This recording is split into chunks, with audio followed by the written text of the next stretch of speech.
We have a good contingency here tonight. Thank you for coming. Appreciate it.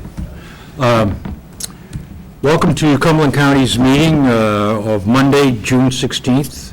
It's supposed to be 5:30. We're a little bit late, 5:35. And we will start with a call to order. James? Commissioner Smith. Here. Commissioner Cloutier. Present. Commissioner Katerina. Here. Commissioner Tyler. Here. Commissioner Gordon. Here. All present. Thank you. And I ask those who are so inclined to join us in the Pledge of Allegiance. I pledge allegiance to the flag of the United States of America and to the republic for which it stands, one nation, under God, indivisible, with liberty and justice for all.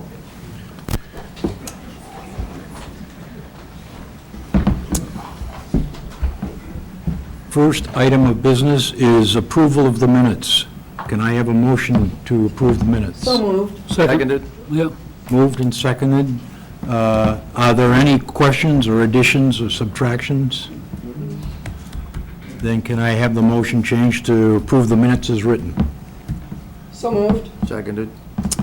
Those in favor? Aye. Aye. Information reports. Sheriff, I believe you're up with the County Jail Board of Visitors.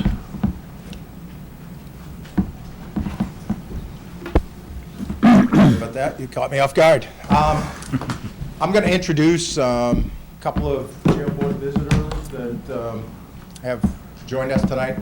As you know, by state law, we have to have a jail board of visitors. They currently meet 4 times a year, and then they review what's going on in the jail annually.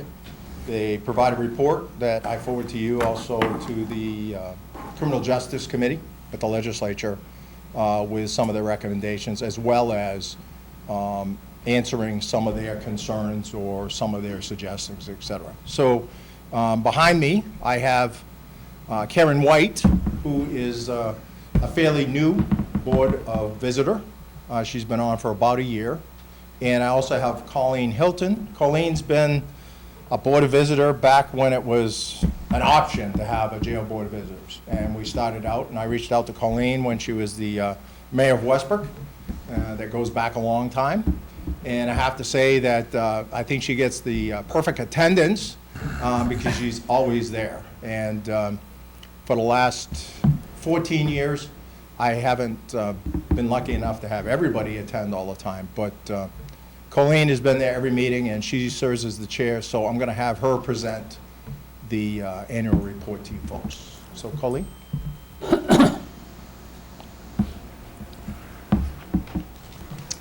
Good evening, everyone, and I know we've met before, and I know you have a copy of the official report, so I'll just hit some highlights, and happy to take any questions or defer to the sheriff or the major back here, or any of the other leaders of the jail for any specific questions. As you know, the Cumberland County Jail is the largest county jail in Maine. I like to share, too, that I think it's probably one of the largest mental health facilities in the state of Maine also because of our failing mental health system in our state. And so I really want to give kudos to the team that works there to really care greatly with compassion for our incarcerated individuals. The jail is rated to, we can hold 570 inmates if needed, but our average daily census is about 386. And that is primarily because of staffing. As you know, we've been challenged, like everyone in this region over the years, with access to staffing. Can you all hear me okay? Yeah, there's a lot of microphones up here. Okay, louder. I'm always accused of being a soft talker, and it's true. The Cumberland County Jail also houses federal detainees under agreements with the United States Marshal Service and Immigration and Customs Enforcement, ICE. As of the average for 2024 was 54 detainees. Right now, we're approximately around 100. And we do have federal contracts and certain obligations that we must meet by holding those detainees.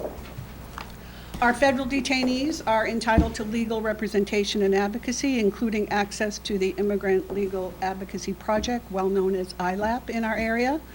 And they provide assistance, and when we tour the jail, we frequently ask, and we are told that they have access to these services.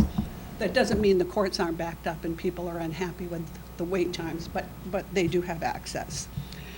As you know, per statute, the commissioners, you all, are charged with examining the jail and ensuring the security, safety, prevention of infection and illness for the detainees. And you do that by forwarding that authority to the Board of Visitors.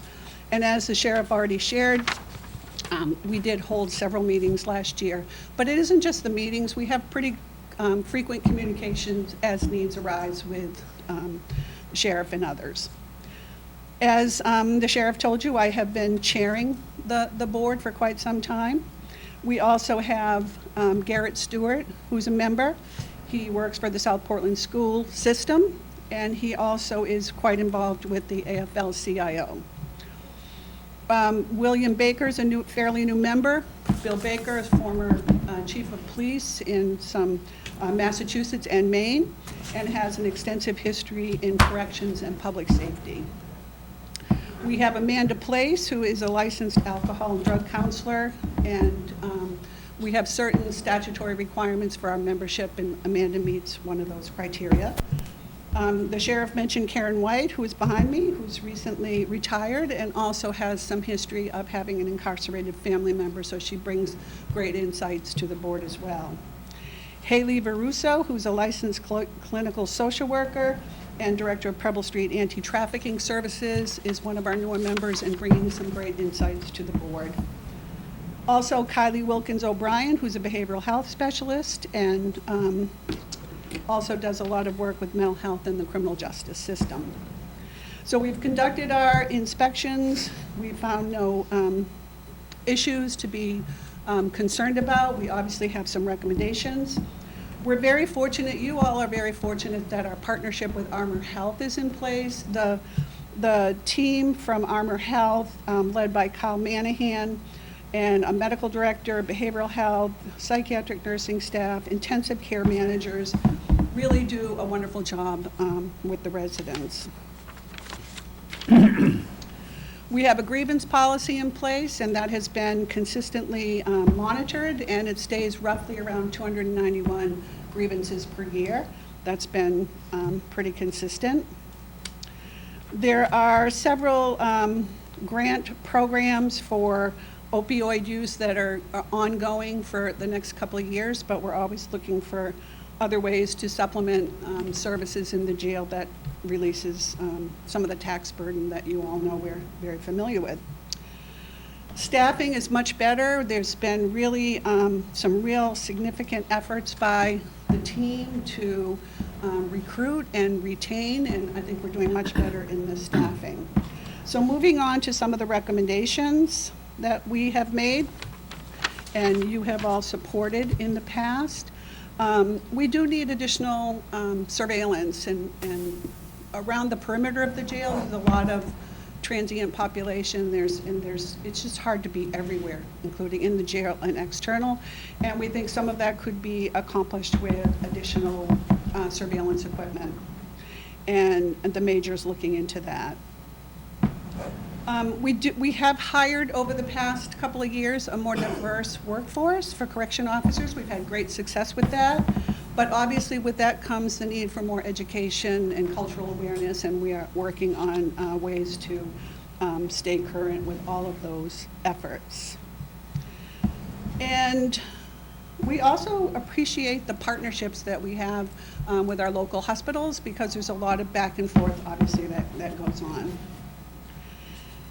There has been, in the past, there have been a couple of deaths, and there's also been some recommendations to change out all of the beds in the facility, which is approximately, I think, $150,000 per bed if we were to change out all of the beds, which obviously we haven't been able to do, but to mitigate any possibility for suicide attempts. And let me see what else. Pauline, would you repeat that number again? I think it was 150,000 per bed for one pod. Oh, okay. Oh, okay. I was going to say, yeah, that's an It's expensive. a lot of beds to fit out, but even per pod, it's a lot of money. Oh, yeah. And it isn't just take out a bed, bring in a bed. It's a lot of. And can you define reconstruction. pod for the people who may not know what that word means? Sure, I'm gonna defer that to, Thank you. So if you were a bird flying over the jail, it looks like clover leaves. And a pod is one of 3 in that clover. They typically are 84 beds in a pod. There are a couple pods that are split down the middle, so it's 42 and 42. And then another pod would be the medical wing. So there's a lot of beds to replace, but the thought was we do it one pod at a time. It hurts a little less. Thank you. so ligature-resistant designs, sort of plastic. The security and mental health staff meet weekly to discuss strategies and engagement with offenders who have mental health challenges, and that practice will continue, so we keep a close eye on that. That is one of our statutory requirements, so we are very focused on that. And we are recommending that the correction staff receive new and improved locker room areas to store their equipment. Their equipment has changed over time, and they're just really inadequate. They're very small. So we're hoping in the coming next year or so we could accomplish that. And last, I just want to share, at the last meeting we held, one of the captains said something that really resonated with me, and she said, you know, first responders, we respond to all sorts of myriad problems in our community. They're everywhere. You just look around Greater Portland. There's a lot of problems that we're all dealing with. And first responders deal with them kind of on a, you know, they deal with them and then they move on to the next and so on and so forth. But our correction officers are dealing with this 24/7, 365 days a year, and I think it's really important to keep saying that. They really are an incredible workforce. A lot of issues and complex challenges, and I'm very proud of the work that's done at the Cumberland County Jail, and you should be too. And I'll take any questions or defer to the sheriff and the major for anything that I can. Well, thank you for that report. It's good. Wait a minute. Wait. Oh, I thought you said you were sorry. Maybe, I guess I ask, does any of the commissioners have questions of Pauline? I just have one question. Colleen, you touched upon, you know, cultural awareness with the jail, whether it's population or staff. Is there any ongoing efforts to continue to encourage multiple languages within our staff? I don't know how many languages each person might speak, or maybe just one, but is there any energy or program directed towards that? There is a lot of energy towards that, and we had a cohort of, I would say, of about 10 new correction officers that were hired that are, many of them are multilingual, which has been very helpful for the population that we serve. And then they have engaged other folks to come in and do some cultural trainings and awareness. Anything you want to add, Sheriff? No, I think one of the challenges we found is when you're in a stressful situation, you revert back to what you know. So one of the hidden challenges for us is if somebody's English is a second language and something occurs stressful, they get on the radio and go back to their language. So we're trying to figure out how we adapt to that, whether or not, right now they're assigned radios, but we're maybe looking at assigning radios per area. That way we know who's got what radio, because it identifies, and then what pod to go to. Because currently, if somebody gets on and yells in their native language, some of the corrections officers are not going to know who it is, not know what they're saying, and not know where they are. They could be inside the jail or outside the jail. So we're kind of working with that, and then long-term, maybe having somebody come in and work on, you know, the English. But I don't think we'll ever get over the muscle memory of I'm stressed and I'm going to revert back to what I do every day, and that's speaking their native language. So little challenge that we didn't see coming. but hugely beneficial to have the diverse workforce that we have. Thank you. Any other questions? Jim? Yes, ma'am. Good to see you again. I'm wondering for the future whether it would be possible for the visiting committee to try to game plan some ways to measure the morale of the employees over time. My limited experience tells me that that's something that in the public area doesn't get as much attention as maybe it should. Sure. I think, I really do believe with the challenges we've all faced since COVID, quite frankly, there is a lot of attention towards the morale of the workforce. As I said, it's incredibly hard work, and I think the way the sheriff has divvied up responsibilities for his team is really put an increased focus on just that, so that we are paying close attention to how burnt out people are, what sort of mental health support they might need. A lot of trauma-informed care is going on with the workforce as well. Great, thanks. Okay. Any questions of the sheriff? No? Okay, we'll move on. The next item is a notice of renewal of the Safety and Health Award for public employees. Jim, you might want to say a couple of words about how important that is for us and what it really represents. Sure, this is a renewal of our Safety and Health Award. It's called the SHAPE Award. We received it 3 years ago. We went through a renewal process just recently and have received a renewal for an additional 3 years. This is a kind of the gold star coming out of the workers' comp, the safety, Department of Labor and Safety for a safe workplace. And a lot of work goes into achieving the criteria under the SHAPE program, and our Wyndham facility with dispatch and EMA currently has received that designation. The safety coordinator is also working with other county buildings to get those buildings up to SHAPE awards, but that's a work in progress. Okay. Thank you very much. The next item on the agenda is comments from the public. And I make a few remarks here just so that we all are on the same page. We must remember to respect, everybody should respect the speaker. Please do that. I ask not that no one boo or no one cheer or whatever, because that's unfair to both sides of an issue. The other is, we have a 3-minute time limit on when you're speaking. We ask that you stop when the 3 minutes is up. Our manager, Jim Gailey, will be the timer.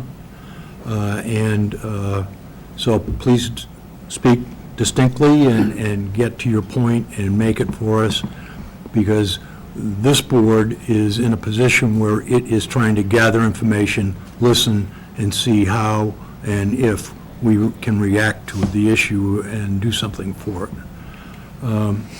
A couple of things that we may want to put forth is that realize that counties are not under the aegis of the federal government. So there are some things that we all may not appreciate or like what's going on in our culture, but know the area and know the organization, and if it has the ability to really react. And with that, I will, Jim. I will give each speaker a 20-second heads up before 3 minutes so that you can plan in your head to wrap up. Okay, thank you. Todd. Thank you, Commissioners, especially Commissioner Gordon. I think this dialogue is very important, as the Commissioner mentioned. Excuse me, Todd, would you give me a name and I'm community? sorry, yes. Todd Creech, and I live at 1917 Washington Avenue here in Portland. As Commissioner Chairman Gordon said, the county can't do everything, but there are certain things that it can do. We want to focus on what the county can do. We're very happy to let everybody know that on July 9th, representatives from our coalition and representatives from the county commission, including the sheriff, will be meeting to discuss how we can concretize and move forward and on these discussions. To me, it's indisputable after the last week and a half that ICE is a rogue agency that is out of control. The sheriff referenced due process last year.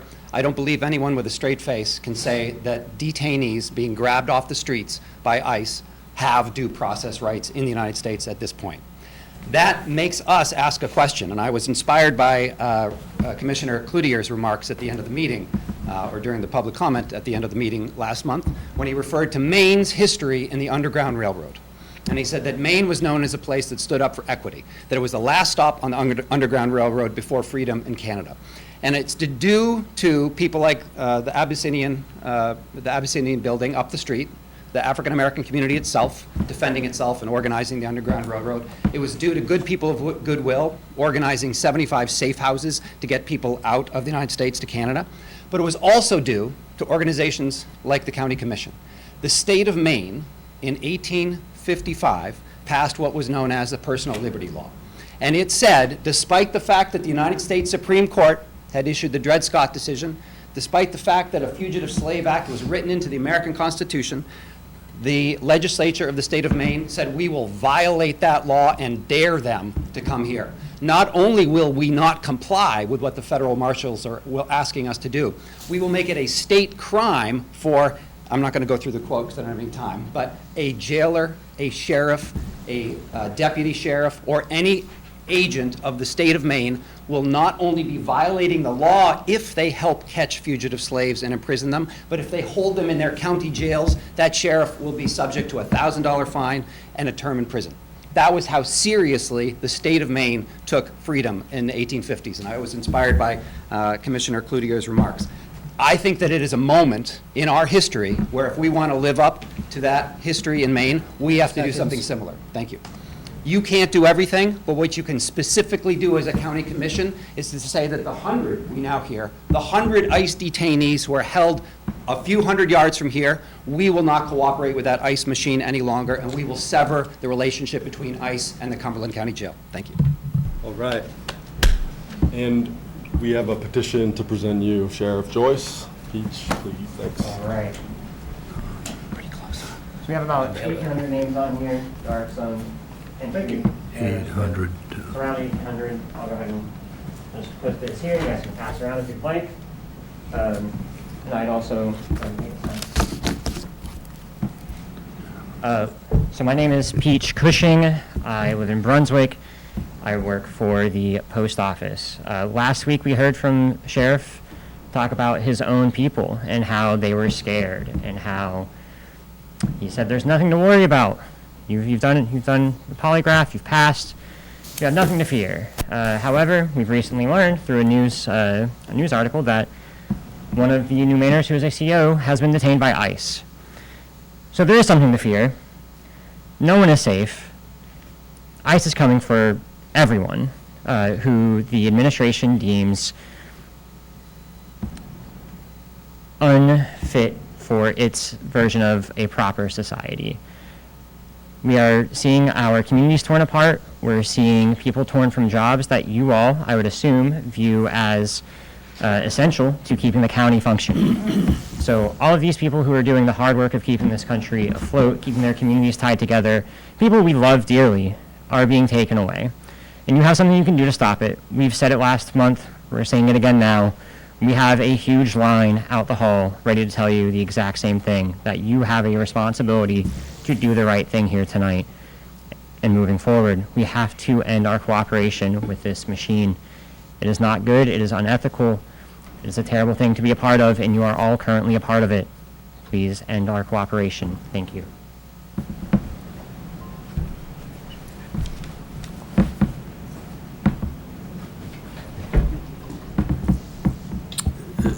Do we have any other speakers?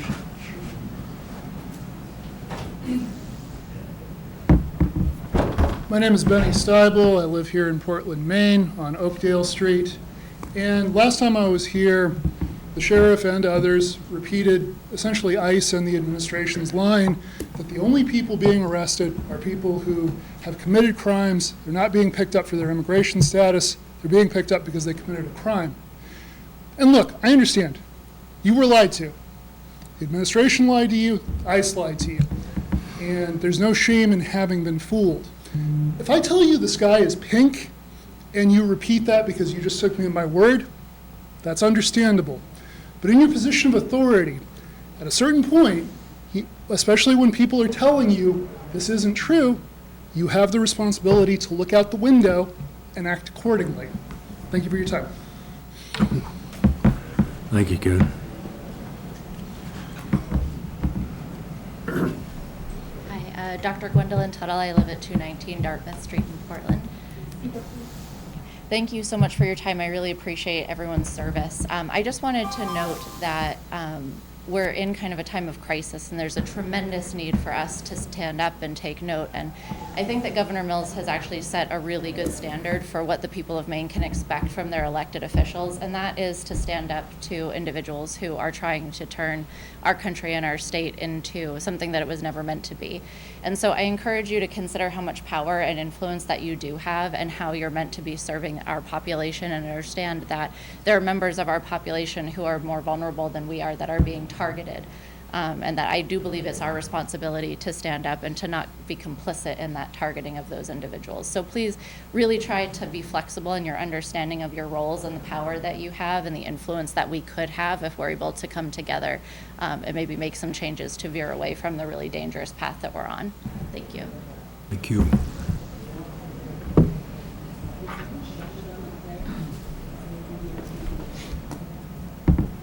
Hi, my name is Dr. Jennifer Brewer. I live in Kittery. I'm working with Greater Portland Indivisible. Thank you so much for your public service. I know sometimes it's a thankless job. I know sometimes it's not easy. I hope that everyone here knows that the rate of both misdemeanor and felony convictions among immigrants, both documented and undocumented, is about half what the rates are for U.S. citizens. This has been thoroughly documented by analyses at universities, at left and right-leaning research organizations. They're using publicly available data. This is increasingly clear. I hope everyone also is aware that 3/4 of ICE deportations, not just detentions, but deportations, are people who have no criminal conviction other than an immigration or traffic offense. One can assume that remaining quarter are not necessarily even violent criminals, even if they've been convicted of something, right? We also know that historically, community release works without ankle monitors, right? I realize the court system is now under great pressure from ICE. Things may be changing, but historically, people show up for their hearings, all right? They trust in some modicum of justice in our system. And quite honestly, I believe that's what makes this country great, is that people have been able to some extent, trust our civic institutions. We're running into really long-term problems when we can't trust those institutions. We also know that community policing works. It's the most efficient way to spend our limited public dollars for public safety. Community policing is not going to keep working if people can't trust our institutions, can't trust law enforcement, can't trust the courts, which I realize is beyond your purview.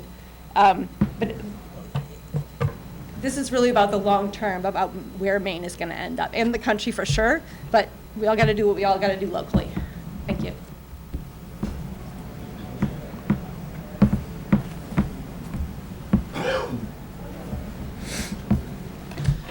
Hello, Commissioners. Thank you. My name is Brendan McQuaid. I live in Portland. I'm the chair of the Criminology and Sociology departments at USM, and I'm an organizer with No ICE for Me, the group that just presented that petition.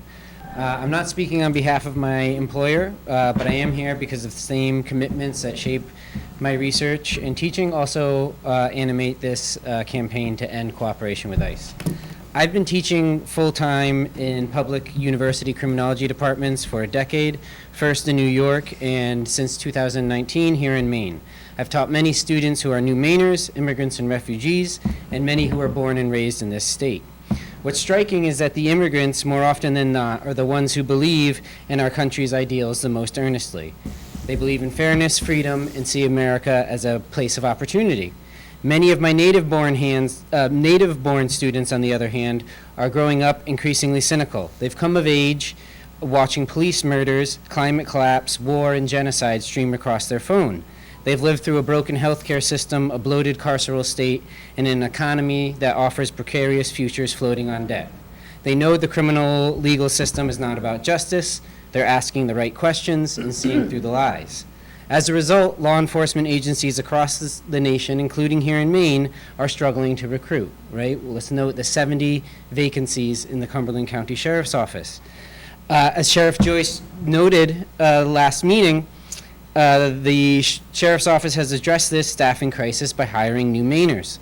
So this should be a success story, but it's not. As we learned today, the Press Herald reported one new Mainer working for the Cumberland County Sheriff's Office has been detained by ICE. So let me say that again.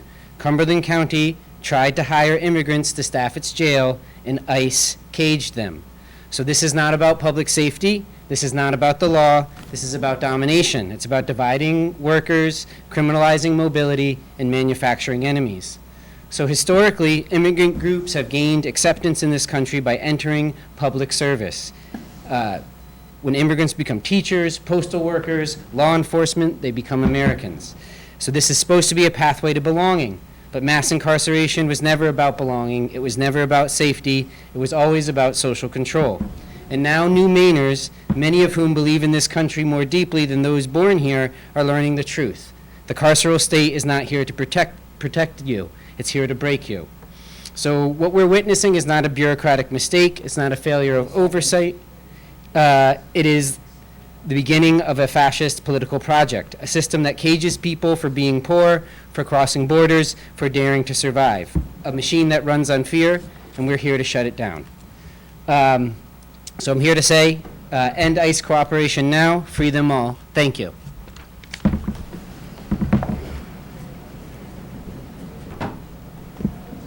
Thanks, Brendan. Good evening. My name is Ella Tabasky. I live in Brunswick, and I'm here to urge you to immediately end all cooperation between Cumberland County and ICE. The Cumberland County Jail's contract with ICE and all agreements that allow the jail to be used as a holding facility or allow local police to coordinate with ICE must be terminated. These partnerships do not make us safer. They make our neighbors afraid to go to work, to drive, to take their kids to school, and to live their lives. They tear families apart. They lead to racial profiling and civil rights violations.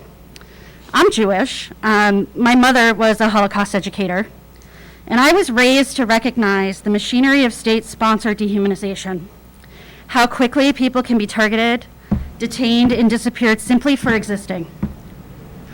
I was taught that never again is not a promise we make only to ourselves. It is a promise we extend to others across generations, across ideologies, across borders. In 1943, Anne Frank wrote, "Terrible things are happening outside. At any time of night and day, poor, helpless people are being dragged out of their homes. Children come home from school to find that their parents have disappeared." And this is what ICE is doing right now in our country with the help of government institutions like yours. Families are being left behind, confused, heartbroken, and terrified. And that's the reality that these programs and these kind of agreements create. You have the power to stop this, end the contracts, cut the ties, and protect our neighbors. Never again means never again for anybody, and never again is now. Thank you.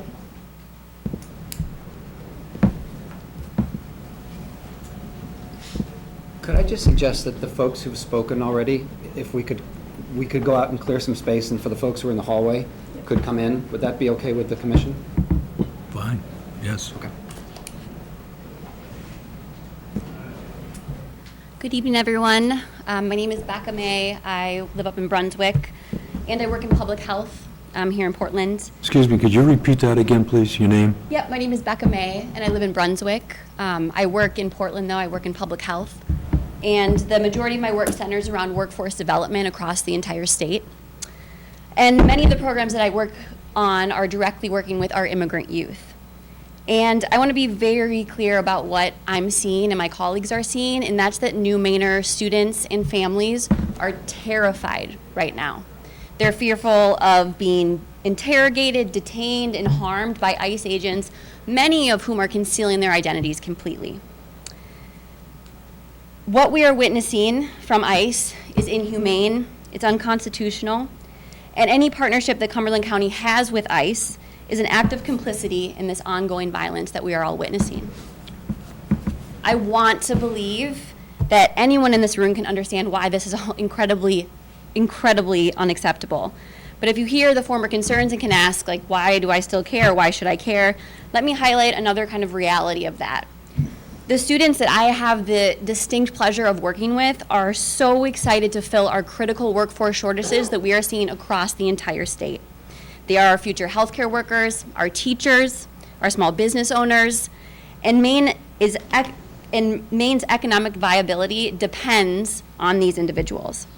Targeting these families not only causes harm, it directly undermines the state's long-term goals. If you care about Maine's future, it's imperative to cut ties with any agency that is working to drive out our future workforce. We need these young people here, and we need to keep them safe. Thank you for your time. We're going to continue to come back and advocate for our community members.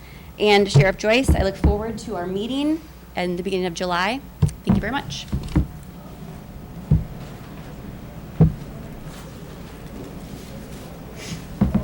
Hi there, thank you for having this meeting today. My name is Jonica. I'm a resident of Portland. I don't really have much prepared today, but I thought it would be important to share my story. I was detained by ICE, just so that everybody can also attach white faces to this. I know when you hear the word immigrant, you think of other people, but back in February, I was on my way to work, and I was caught in a trap on the road and was detained. So it was the most terrifying 45 minutes of my life. The officer was frank enough to tell me that he stopped me because he ran my plate and my name was weird. So that was an exciting find to hear about.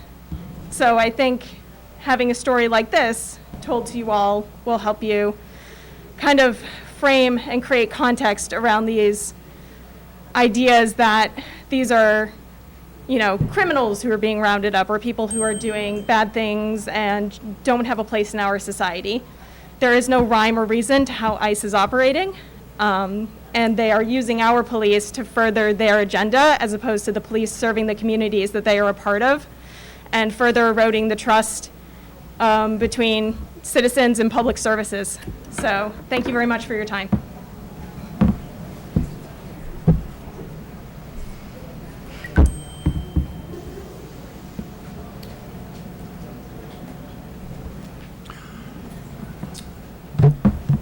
Thank you. My name is Lee Chisholm.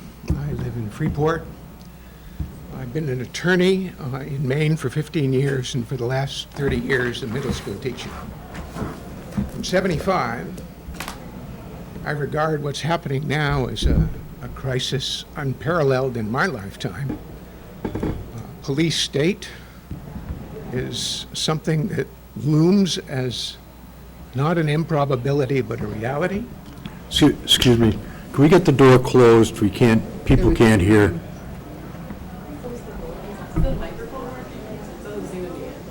It's a week. It's just just to be recorded. These aren't prepared remarks. I'll just say two things.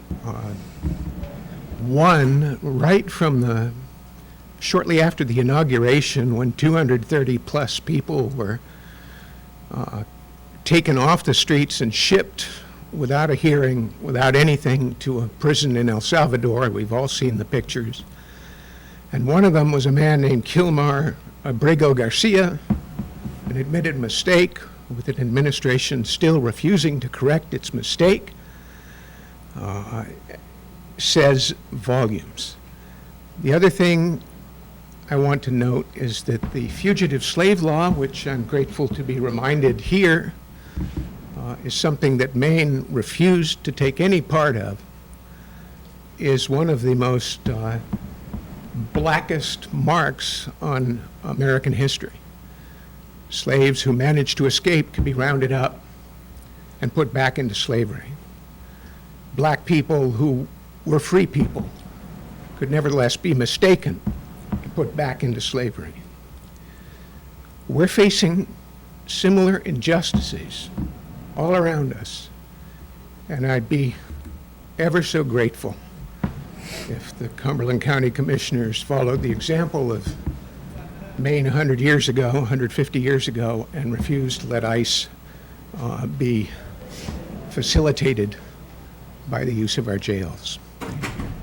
Thank you, Lee. Any other people who wish to speak? Hi. My name is Margaret, and I'm here on behalf of all the young people who cannot make it here. I don't have much of a speech where do you prepared. live? I'm here to speak. Where do you live? What's your address? Address? I'm from Wyndham. I don't have much of a speech prepared, like I said, but I am here to speak on behalf of Carmen, who can't be here. She is a resident of Scarborough who just had a baby. It was early at 26 weeks. And her husband was detained by ICE while on his way to work. And he is currently locked in a detention center hundreds of miles away in Virginia. For the past 2 months, Carmen and her baby have had no family, no support, no income. And they are just desperate, and so are so many families across Maine right now who don't deserve this situation. And I am friends with many immigrants and children of who I love very dearly, and they're some of the best people I've ever met. And I think ICE is just targeting the wrong people, and they have no good intention in their hearts. And as a young member of Wyndham, a young resident of this state, I do not want ICE here, and I hope you guys listen to my words, and I hope you take them into consideration. Thank you, and that was all I had to say. Thanks, Margaret. Anyone else?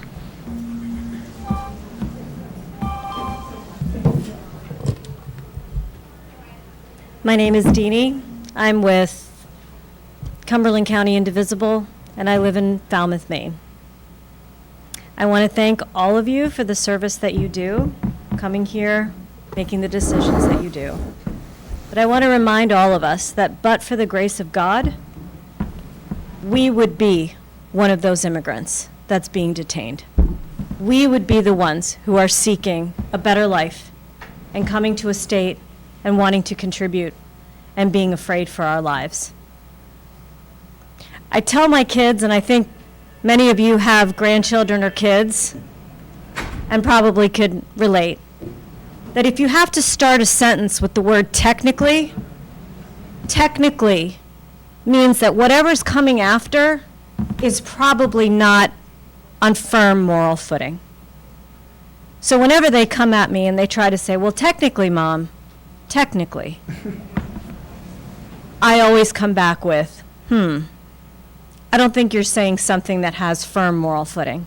And I think you all have a chance here to do what's right and to cut ties with an immoral administration and to empathize with those that come here, which, but for the grace of God, we might have been. Thank you. Thank you.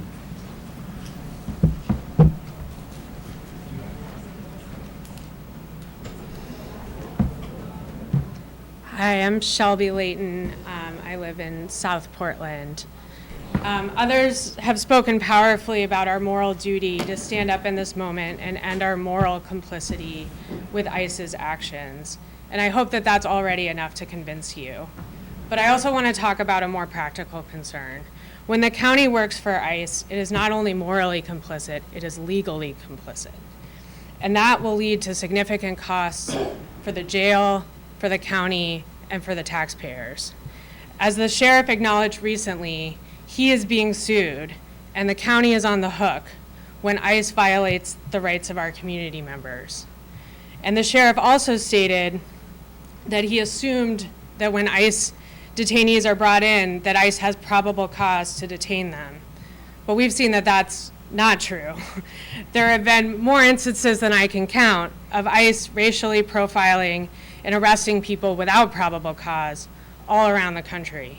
And right here in Maine, the sheriff has already gotten into legal trouble by holding Mainer Aidi Ambila indefinitely for a quote-unquote detainer for ICE, even though those detainers do not require probable cause and ICE had no legal basis to hold him.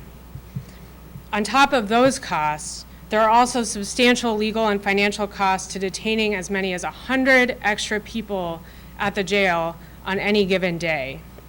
That spreads already understaffed officers thin, and it puts the safety of everyone at the jail, staff and everyone, at risk, and increases the likelihood that the jail will fail to live up to its constitutional obligations to the people in its custody. And that leads to additional legal liability. So now the sheriff and the county are not only complicit in ICE's violations of the law, but they must pay to defend against all of these lawsuits. And I ask you, is that worth it? Thank you.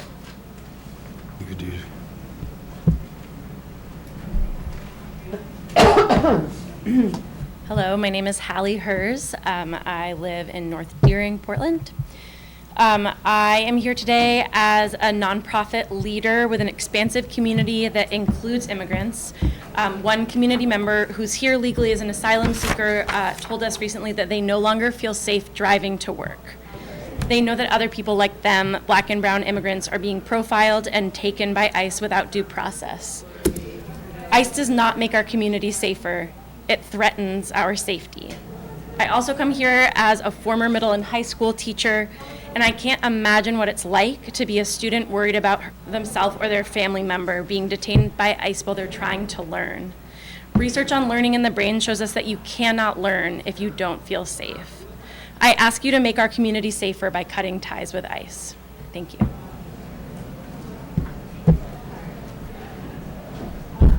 Hello, my name is Alex Barber. I'm a resident of Portland. Everyone in the U.S. has rights, whether or not you're a citizen, and those rights are being violated by ICE. ICE is breaking the law. ICE is not keeping our community safe. ICE is putting our community in danger. I'm asking you to keep ICE out of Maine and end Cumberland County Jail's association with ICE. Thank you.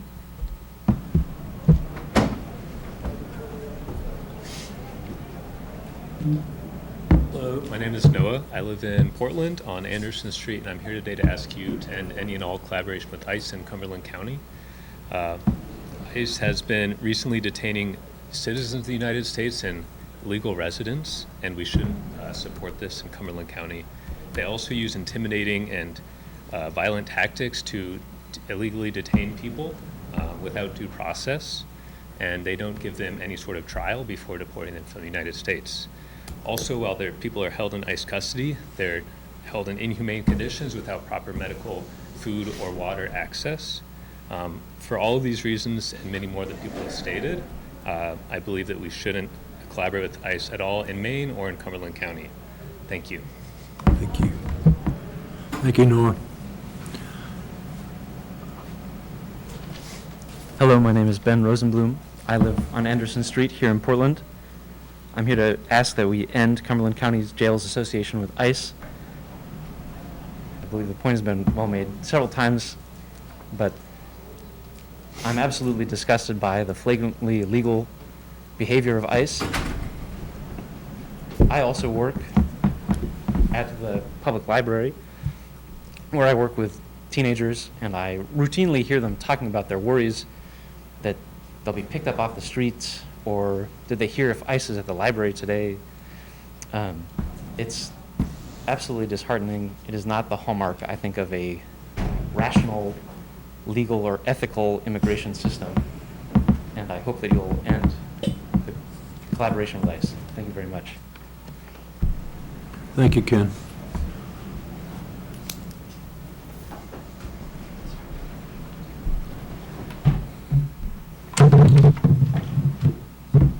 My name is Brian Tainter. I live on Dartmouth Street here in Portland. I was born and raised in Cumberland County. I'm here to demand that Cumberland County Sheriff and the county jail cut all ties with ICE immediately. We've seen nationwide examples like Rumesa Ozturk, abducted and disappeared in broad daylight, smuggled across the country to make it nearly impossible for detainees to get in contact with family, friends, and legal support. ICE is violently and recklessly carrying out an inhumane campaign of kidnapping and brutalizing immigrants, documented and undocumented. Absolutely nobody should be subjected to this state-sanctioned terror, It does not matter if someone is hardworking or not working at all. And if you do not care about the flagrant human rights abuses, the fact that these arrests include U.S. citizens should be all of the evidence that you need to know that this system cannot be trusted. The county government exists to serve the residents of this county. These abductions and raids do not keep anyone safe and do not improve anyone's lives. Not citizens, refugees, asylees, not me, not you.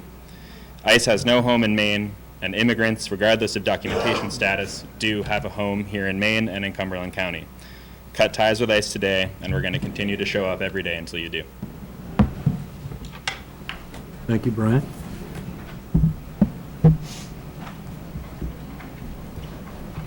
Hello, my name is Nicolette. I'm a resident of Congress Street. I work in the emergency food system, and what we are seeing is our immigrant populations lowering. These are populations that are already at critical mass, having to receive social services like receiving food at a food pantry. And quite honestly, we're seeing people end up having to starve or become very low food insecure. These are not things that are dignified. At our organization, we ask that we treat people with dignity, and I ask that our government cut ties with ICE, because that is not an organization that is treating people with dignity, and frankly, that's what we deserve to do for our community around us. Thank you. Thanks, Nicolette.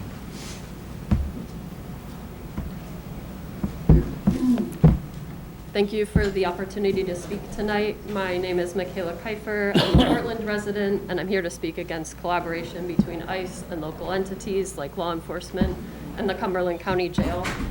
I'll keep this brief because I don't have much to say that hasn't already been said or will be said later on, but I want to be one more voice urging this to stop. I work a public-facing job that provides community resources and services. Every day I work with recent immigrants to Maine, and I cannot overemphasize the tremendous value that these people add to our society. They enrich our communities by sharing their culture, their work, and themselves with us. Some people believe that ICE is only detaining illegal immigrants or people with criminal records. We have seen repeatedly that this is not the case. They are detaining essential and valuable community members without due process. U.S. citizens have been detained. ICE is going not only against their own rules and policies, but also violating people's constitutional rights and acting with malice and cruelty. The actions of ICE right now are chaotic and they're wrong. There's been intense pushback.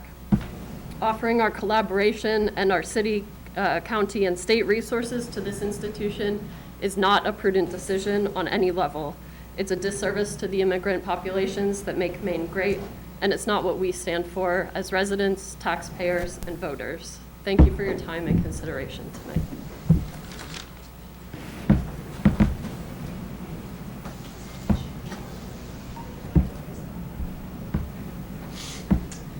Good evening. My name is Ashley Schumacher. I live in Freeport. Thank you for the opportunity to speak tonight. I was here last month, and I just wanted to respond to something that I heard the sheriff say in his response to those of us who spoke, which was when he mentioned that he was trying to reassure a detainee and saying, if you haven't done anything wrong, you don't have anything to worry about.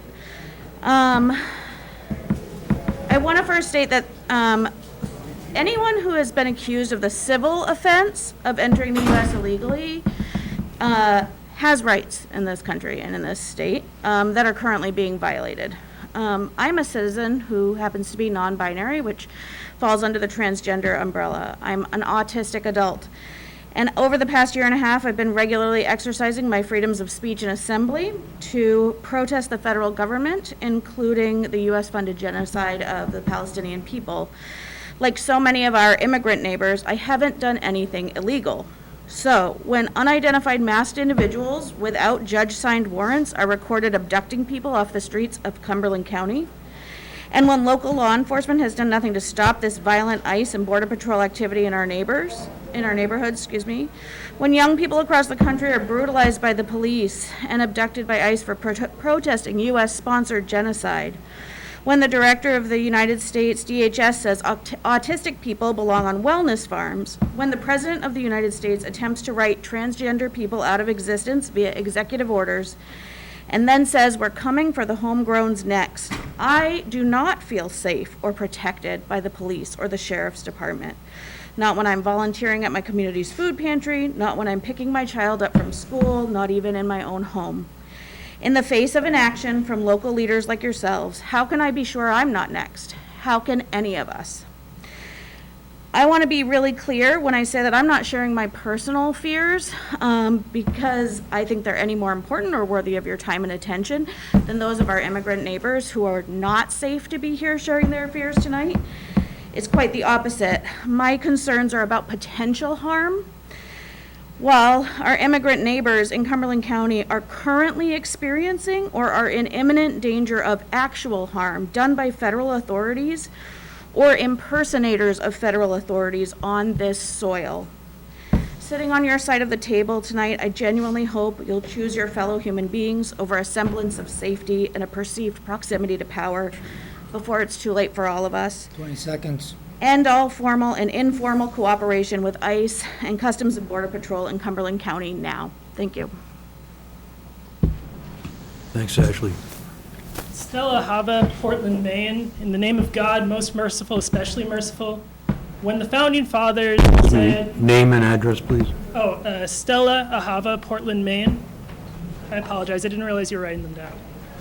When the founding fathers declared life, liberty, and the pursuit of happiness as inalienable rights, they were not merely referencing the flawed and nowadays seen as outdated machinations of their societies and preserving them.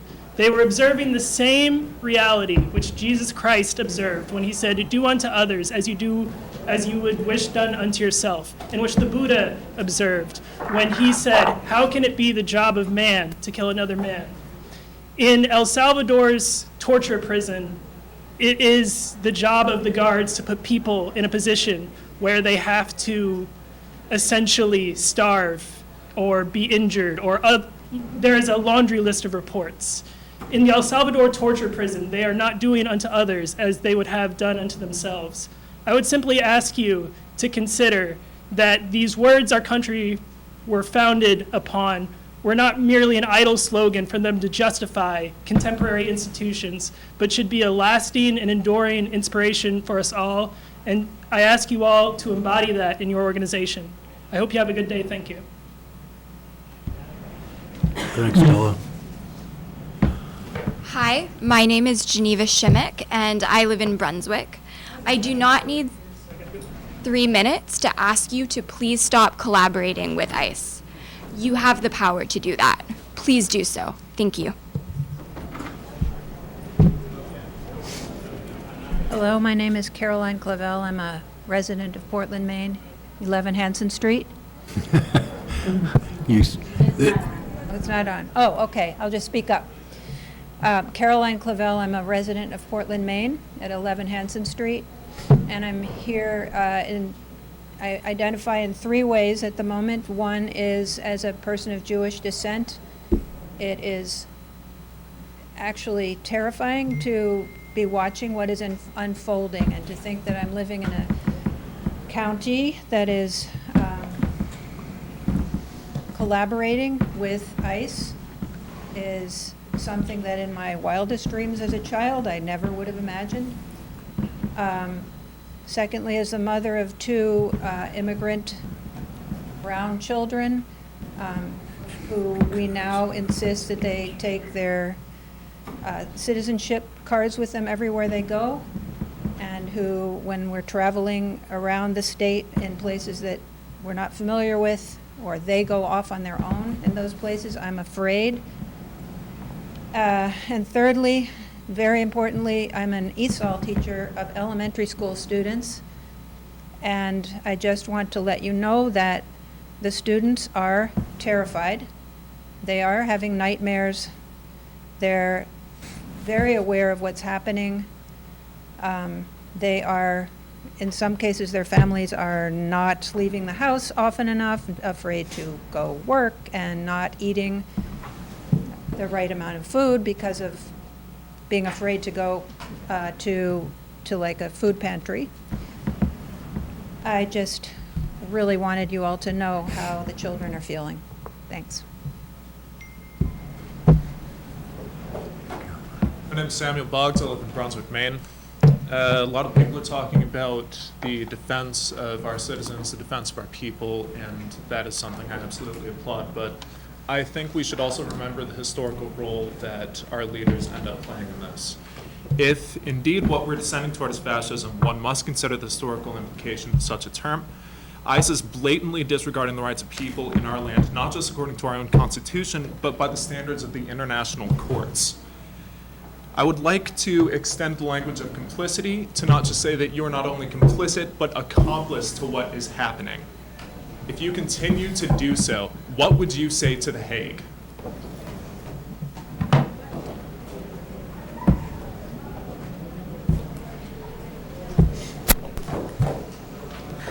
Hi, my name is Corinne Wickenheiser. I'm a resident of Portland at 44 Starboard Road. I work in Portland.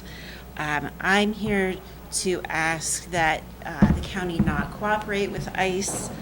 My understanding is only about 0.3% of Maine residents are undocumented, including out-of-state visas and misfiled applications.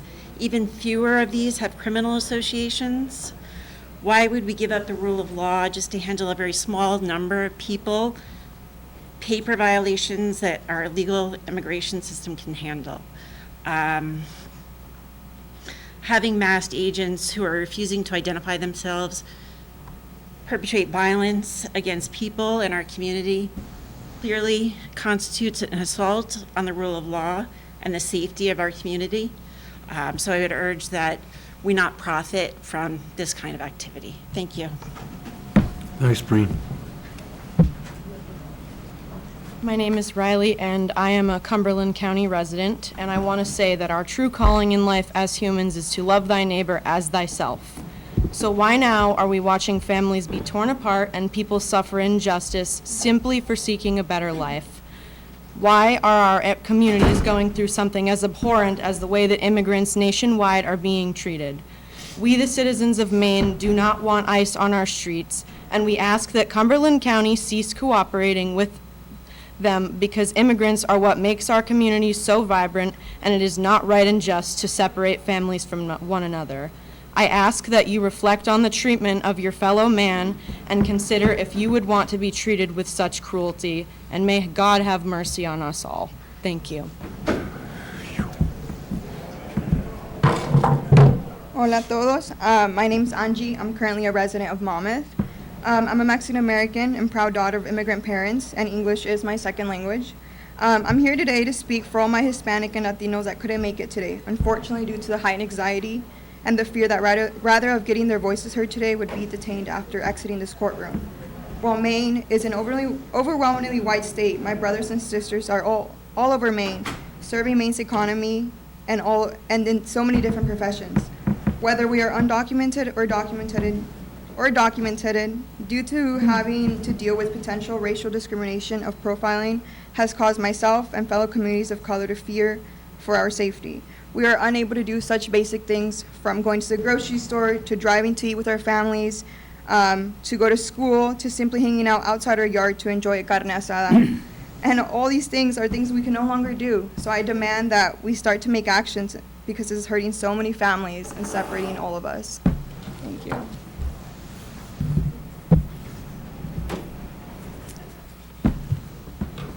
Good afternoon. My name is Sasha. I live in Brunswick, Maine. I'm here to register my opposition to the relationship that Cumberland County has with ICE. I'm here to call on you to break the contract. From what I understand, between 60 and 100 people on any given day, 60 and 100 ICE detainees on any given day are held in the Cumberland County Jail, and that the Cumberland County Jail receives, from what I know, $11,000 per day to perform this service, amounting to 20% of the jail's budget. As we know, anyone who's reading the news, we see that ICE is acting as a political force directed primarily by an erratic and increasingly authoritarian federal government. From what I can tell, it's sort of the pet project of Stephen Miller, who keeps upping the ante, asking ICE agents to arrest 3,000, 4,000 people a day. This sort of dragnet trying to scoop up anyone they can find on the street is unconscionable, it's immoral, and it's unconstitutional. ICE doesn't provide due process to its detainees. And if Cumberland County is collaborating with such a force and such an erratic and increasingly authoritarian federal government for a measly $11,000 a day, this is highly cynical. We can do much better than that. And I urge you to really think about the cynical reason for this contract and to please break it. Thank you.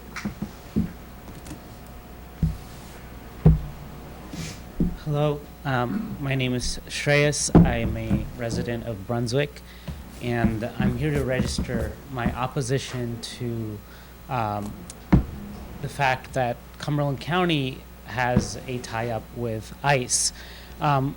As the person that spoke before me just said, it seems that you're getting $11,000 thereabouts a day for this contract with ICE.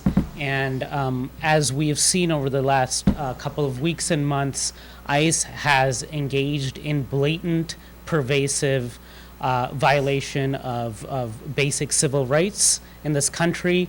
And by collaborating with them just to receive the payment to run the local prisons, you're also complicit in participating in the abrogation of civil rights in this country. So I really want you to consider that.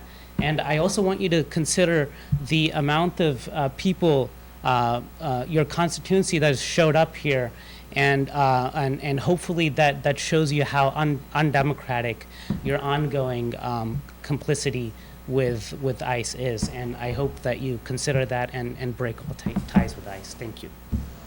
Victor. Hi, my name is Zoe. I'm a resident of Portland. Can you hear me? Yeah, what's your first name? Zoe. Zoe. I'm here to say that Cumberland County must end any association with ICE. ICE does not keep our community safe. It terrorizes our loved ones and community members, as shown by the amount of people that have shown up here today to say the same thing. As a Jewish American, I just have to say, we've seen this before. And as someone who works in school food systems, I've seen how the presence of ICE makes our students afraid to pursue their education, their hobbies, their nutritional needs. Families are literally starving out of fear that they will be taken while accessing necessary nutrients for their family members. To actually protect our community here in Cumberland County, I feel that we all have an obligation, and you all here have the obligation to end any cooperation with ICE. Thank you.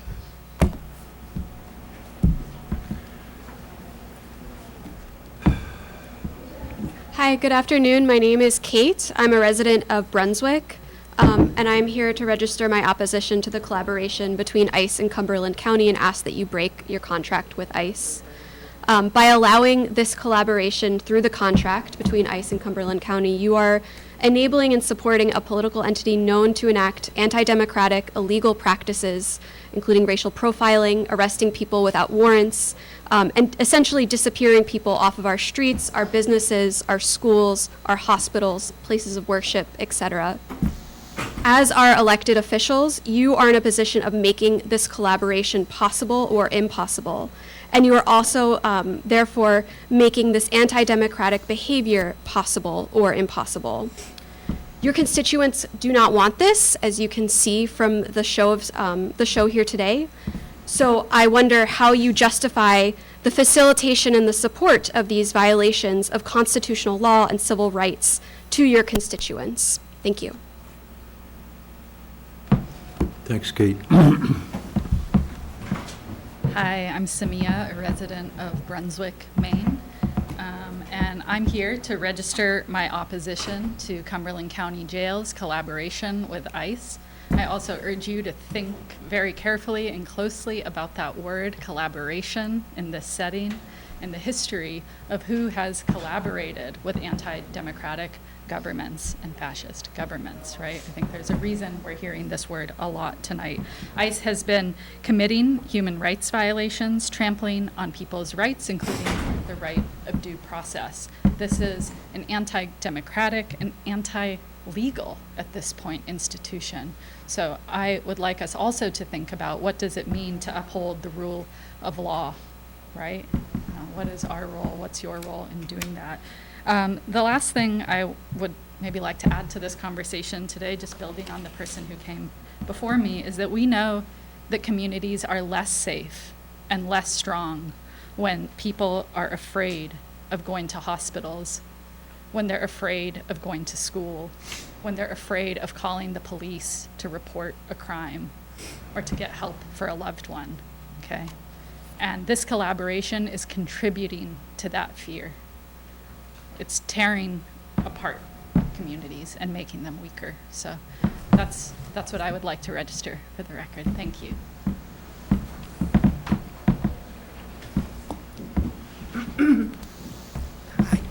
Hi. My name is Martha, and this is very outside my comfort zone, but I am here to call for the immediate cease of any collaboration with ICE due to it being fundamentally anti-democratic. You're from where, Martha? Sorry? Where are you from? I'm from Portland. I've been a small business owner in Portland for 8 years. I have a small team of employees who are students, teachers, and community members, and they work very hard through the pandemic to support their communities, and they work very hard every day to support our greater community. We have a partnership with the Portland Public Schools. These are active people in our immediate community. ICE's presence in Cumberland County is negatively impacting the mental well-being of our close community members, our employees, our coworkers, and also our customers at my business. In the past few months, we have seen a distinct sales drop. We've been working with extreme exhaustion from anxiety that is affecting mental health and ultimately efficiency. I'm demanding the contract with ICE is ended immediately because of its extreme negative impacts on the health of our communities and also the health of our local economies.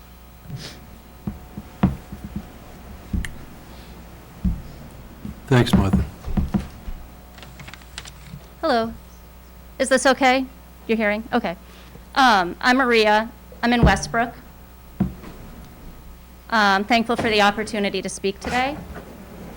My first ancestor arrived in what's now Massachusetts in 1624 to participate in land theft through genocide.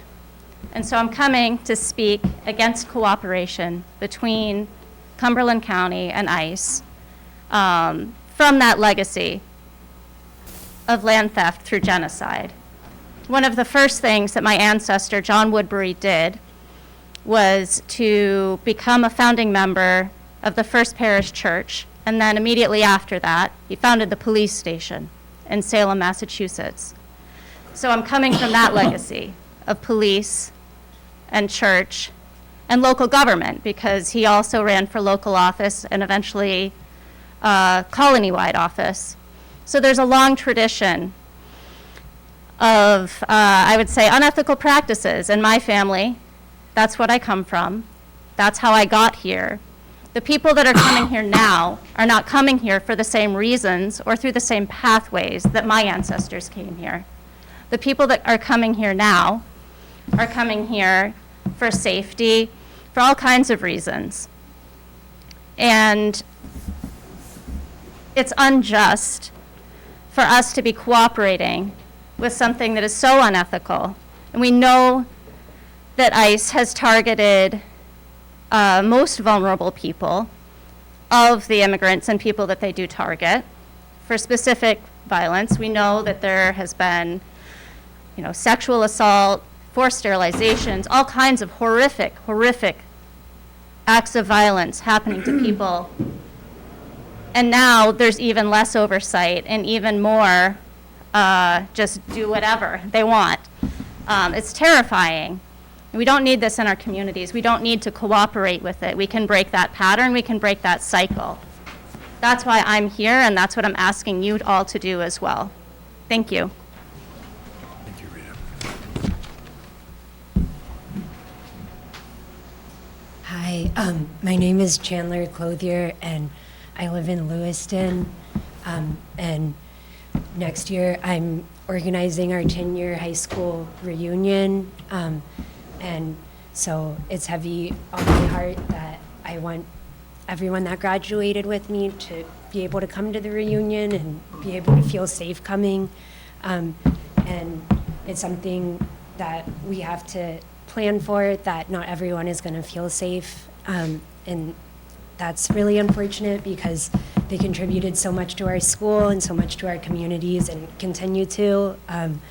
And also, I wanted to emphasize that ICE is not following the law, and they're detaining citizens, they're detaining permanent residents, they're detaining people that are here legally, and so I just wanted to read an excerpt from Muhammad Khalil, who was arrested and is a permanent resident and was an organizer at Columbia University. With Trump in office, students involved in organizing have been targeted for deportation without due process and in many instances without warrants. International students have had their visas and green cards revoked or have been detained and imprisoned. These are Muhammad Khalil's words. Last Friday, I sat in a courtroom as an immigration judge, determined that the government could deport me despite my status as a legal permanent resident, and despite the government's claims against me were baseless. Much of its evidence lifted directly from sensational tabloids. The decision won't result in immediate deportation. Aspects of my case are pending in other courts. Earlier that day, I sifted through letters from supporters. 2 postage stamps displayed the American flag, one stating liberty forever, the other proclaiming justice forever. The irony is stunning, especially regarding what I've learned about how the administration exploits immigration law to enforce its repressive agenda. I think about the breakneck speed with which my case was heard and decided, running roughshod over due process. On the flip side, I think about those I am locked up with, many of whom have been languishing for months or years, waiting for their due process. 20 seconds. Thank you. Vice Chandler. Hello, my name is Tim. I'm a Portland resident, 1314 Congress Street. That's about 1 mile from Maine Med, where I was born. I'm not a first-generation American, but I'm a first-generation Mainer. And I'm thankful that I was born into a set of circumstances where I can't be removed from my community based on where I was born. And I think it's immoral and moronic to collaborate with ICE in the pursuit of removing people en masse in pursuit of a clearly political agenda. Thank you. Thanks, Tim.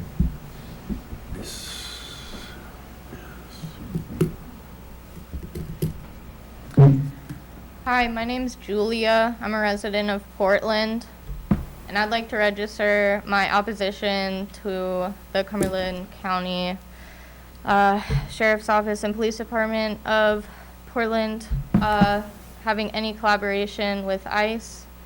Not only have other speakers here mentioned how our valued community members are afraid to leave their houses, their children are afraid, but I'd like to mention as well that, as it was mentioned before, any of us here could be one of those people who are being detained, being locked up in cages at different ICE facilities.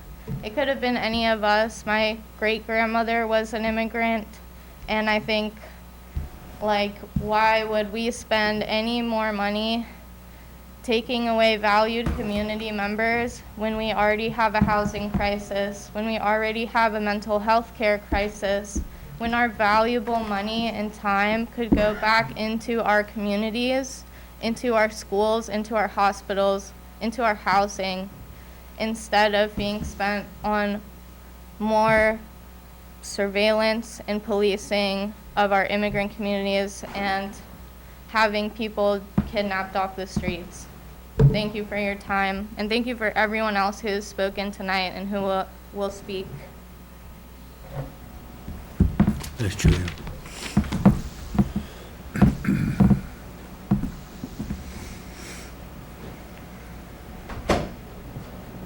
Is there anyone else that wishes to speak? I believe there are some folks in the hallway.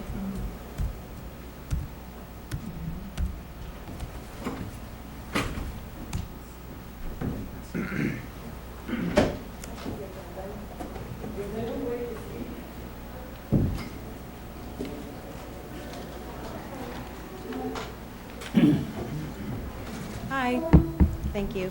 I just wanted to, Name and address, please. my name is Amy Stiklunas, and I live at 196 Mass Ave in Portland, Maine.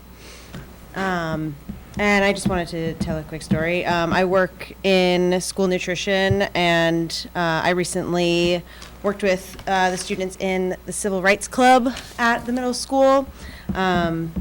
And we were working to organize a taste test to celebrate all the different cultures with a bunch of different recipes. To celebrate all the cultures that are present here in Southern Maine. And this was shortly after the election when, and this project had to be delayed slightly because the students wanted to work on a project to distribute the red cards that told immigrants what rights they had when confronted with ICE. And I just found it really upsetting that the children were having to strategize of these ways to protect each other from this pretty invasive policing when we could have been celebrating all of the different cultures that are here in our community. And so I just wanted to say that. Thanks. Thank you.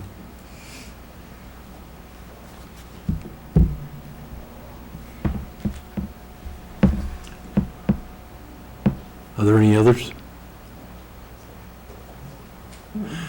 Well, if that's the case, I'll close this part of the public session. And Sheriff, I believe maybe you have a comment you want to add to this?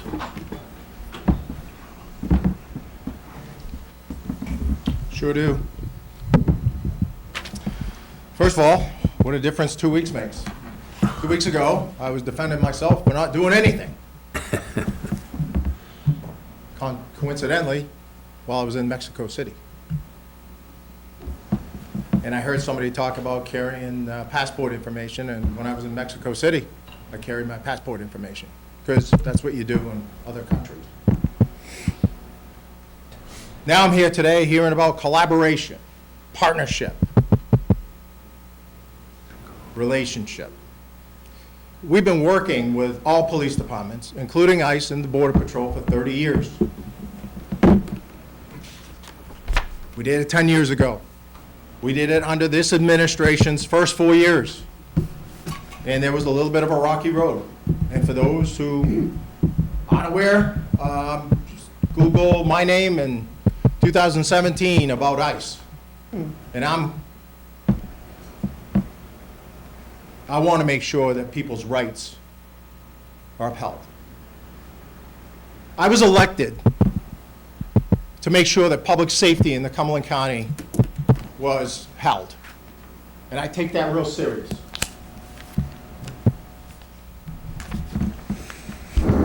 Last week, I was walking through Home Depot, not like this, but trying to buy some lumber, and one individual came up to me and said, "I'm not doing enough to enforce immigration." Well, that's not our job. But tonight, much like every other police department who brings people that have probable cause to bring in and hold, they come to my jail. Why do they do that? State law. Check out 30A 454. Says the sheriff will run a jail, and police departments and law enforcement agencies can drop their people off at the jail. Been doing it for 30 years.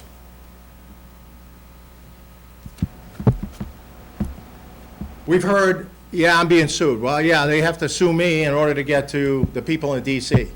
I get it. I'm sued all the time. Whether or not it'll be successful or not, it's another story. Again, kind of laughable. 2 weeks ago, I'm not doing enough, yet I'm getting sued because I'm not playing well with ICE.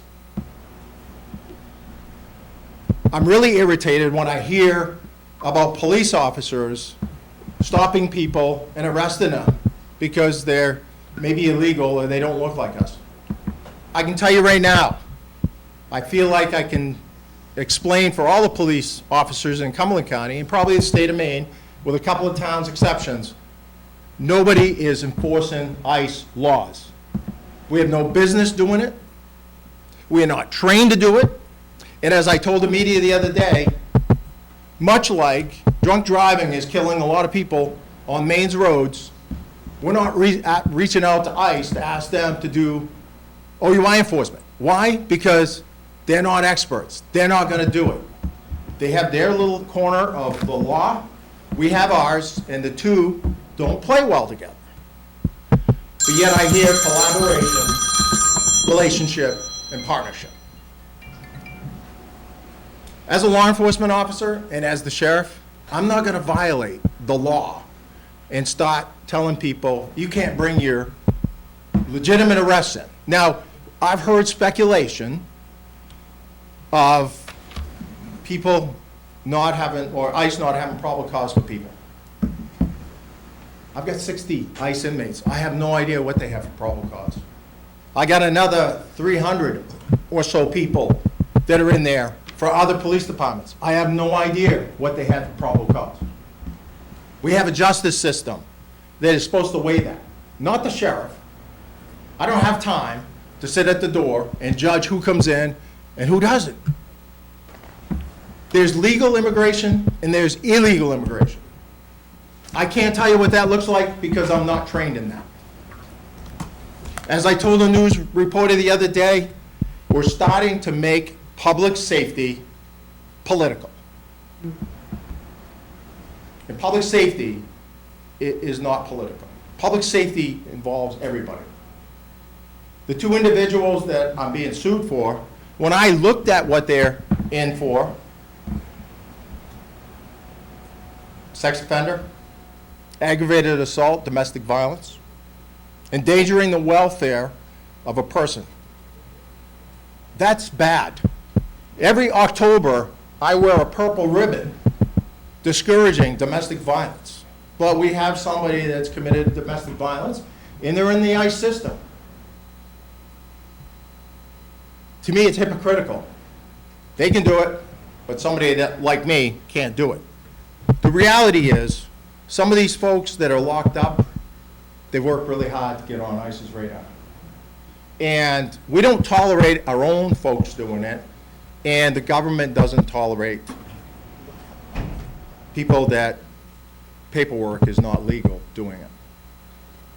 Unfortunately, DC and the media has spun things up. I've heard a lot of things here today that, well, you know, people are being, let me see, forced sterilization. That's not happening at the Cumberland County Jail. In fact, they don't stay there very long. We're not doing it. I heard somebody also say that, you know, we're not giving water and food. I'm appalled. I'm appalled. You just heard an outsider talking about what we do at the jail, and in the staff that work there, I'm sure they're going to be appalled too. I'm sure that law enforcement listening to this is appalled, because we're real clear where the line is, and we're not doing immigration enforcement. Now, if an individual who would be somebody that ICE is interested in, and they commit a crime, yeah, we're going to take care of it under a state crime. Is ICE going to follow up on that? They probably will. So I'm really appalled. I'll end with this. I've heard all kinds of things, 60 to 100. Today we have 60 ICE inmates and another 33 federal inmates for other charges. All of the other three-lettered government organizations.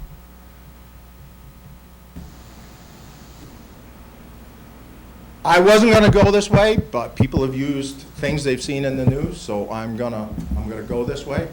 But 2 weeks ago in Denver, we had an individual throwing Molotov cocktails at people that, much like you, were trying to be heard. And an individual started throwing Molotov cocktails and a fire thrower. And come to find out, that person, when they did some checking, apparently, I heard it from the news, was not here legally.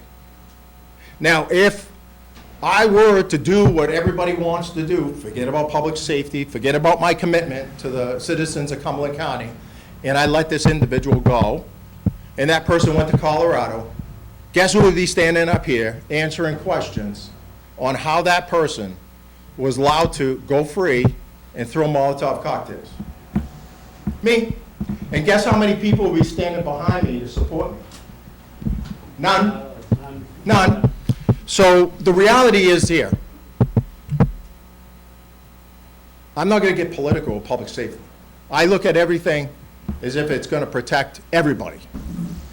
And I can't help what's going on in DC. Some of the things, I even turn an eye and go, I'm not sure why they're doing it.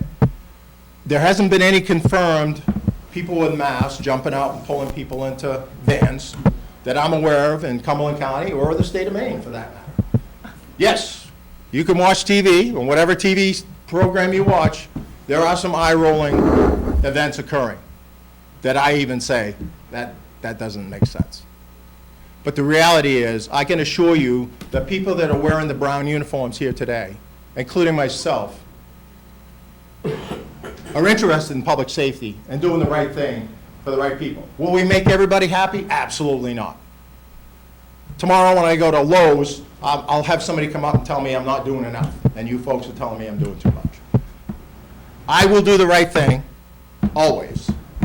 And violating the law, having a sheriff,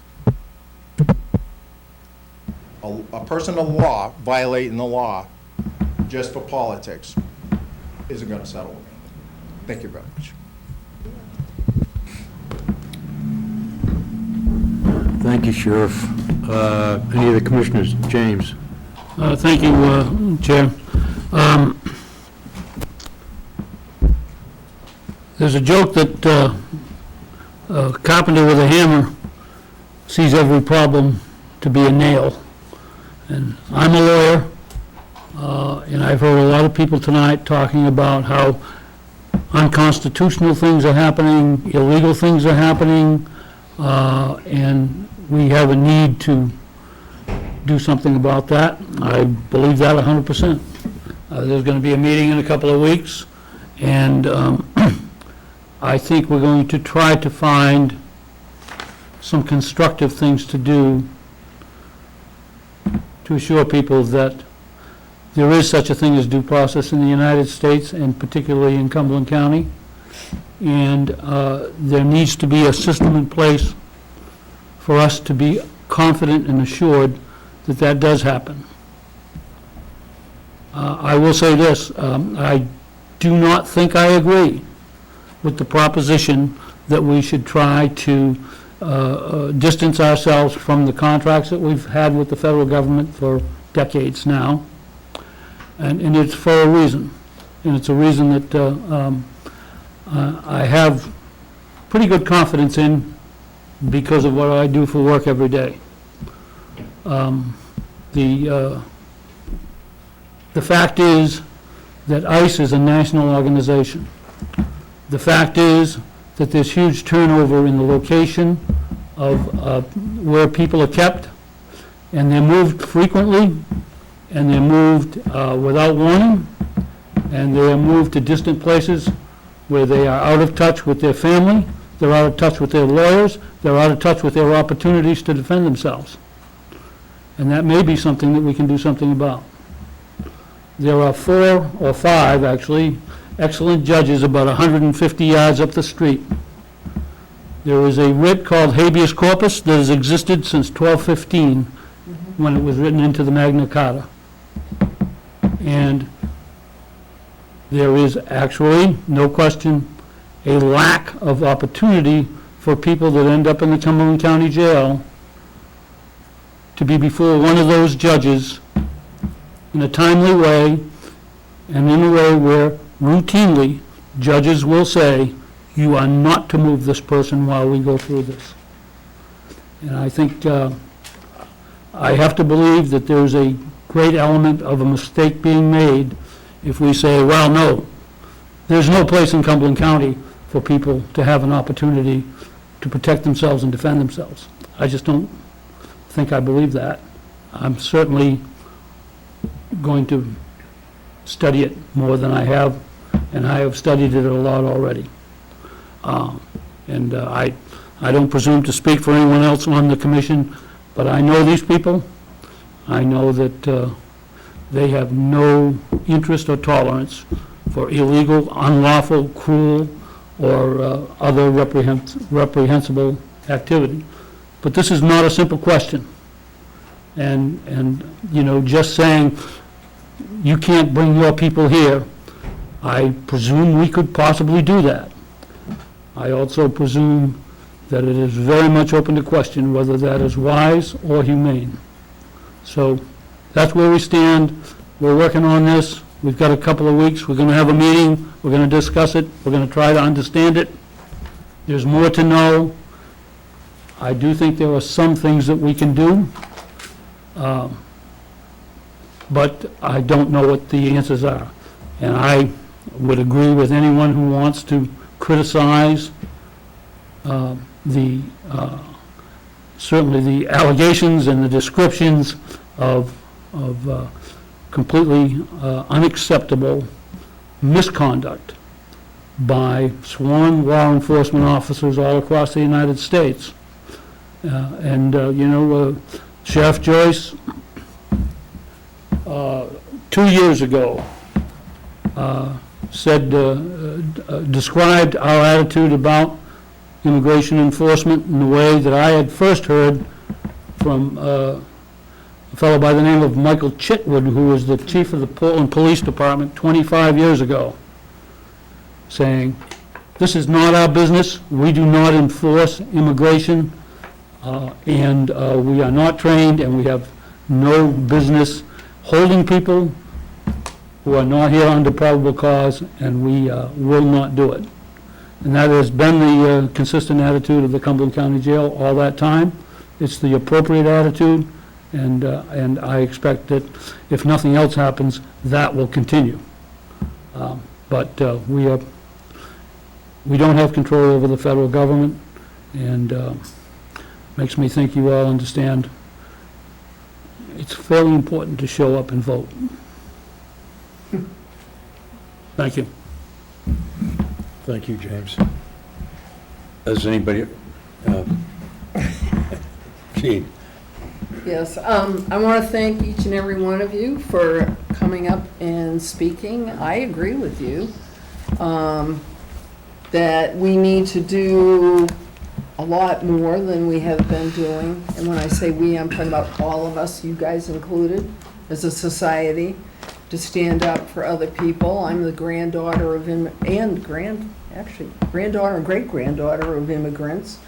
One of my great-grandfathers died from burns he sustained in Monument Square when the Ku Klux Klan set his hot dog stand on fire in the 1920s during the Klan issues that we had here in Portland, if you don't know the history of that, and he died as a result of those burns. And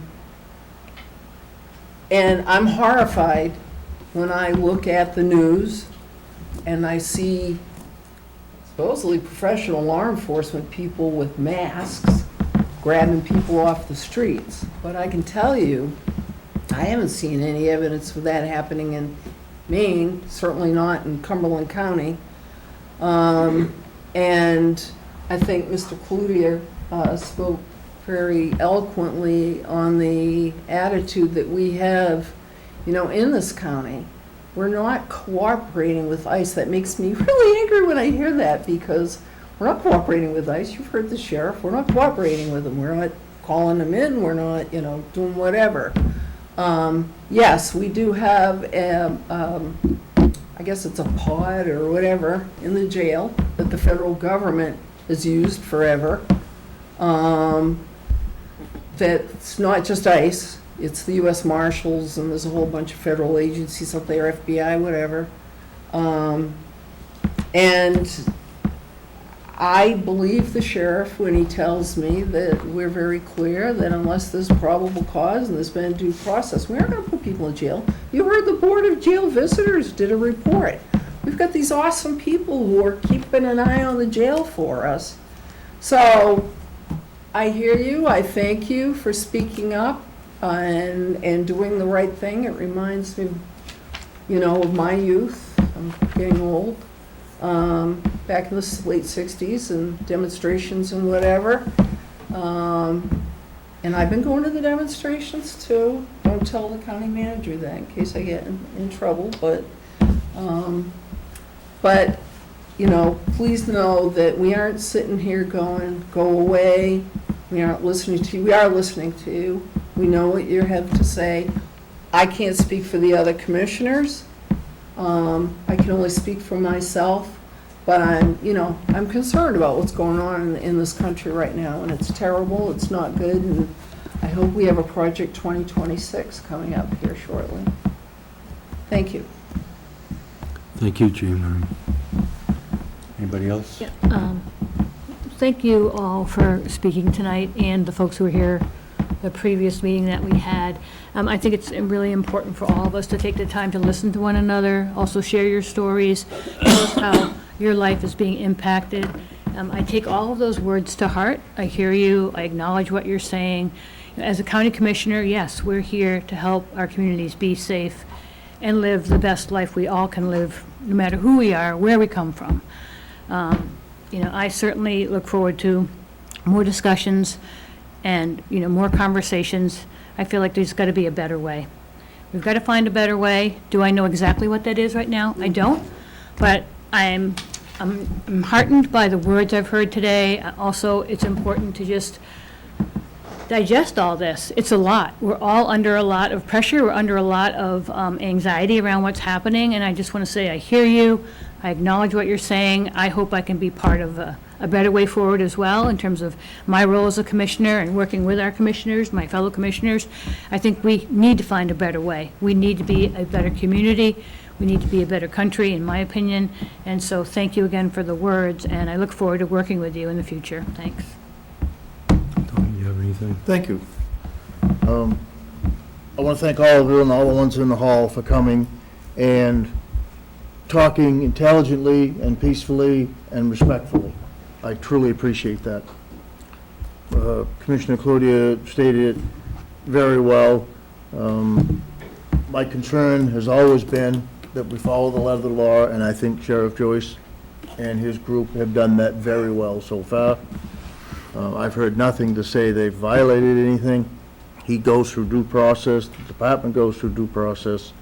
But yes, as others have said, I take your words to heart, and can we improve on the overall situation? I'm not sure how far the county can change, but nationally, it's different. Obviously, we've all seen what's happened in Los Angeles in the last week or so. And to me, that is not the way the society needs to go. Peaceful protest is always welcome. And you guys have shown that tonight. So, yeah, I'm looking forward to the meeting that some of the commissioners are having on the sidelight with Sheriff Joyce and others, and I'd like to see what comes out of that meeting. Thank you. Thanks, Tom. Well, I'll close it out. I have just a couple of words here. I wish to, again, as others have, thank you for coming. But have heart. I believe you have more support from the population than really is apparent. And as Commissioner Cludier stated, remember the vote. Thank you for being here. I declare this end of this agenda closed. Thank you, Commissioners, and we'll see you on July 9th and be in touch before then. Thank you. Thank you, Todd. Can you take a break before we start? Yeah. Taking a break. Take a 5-minute recess.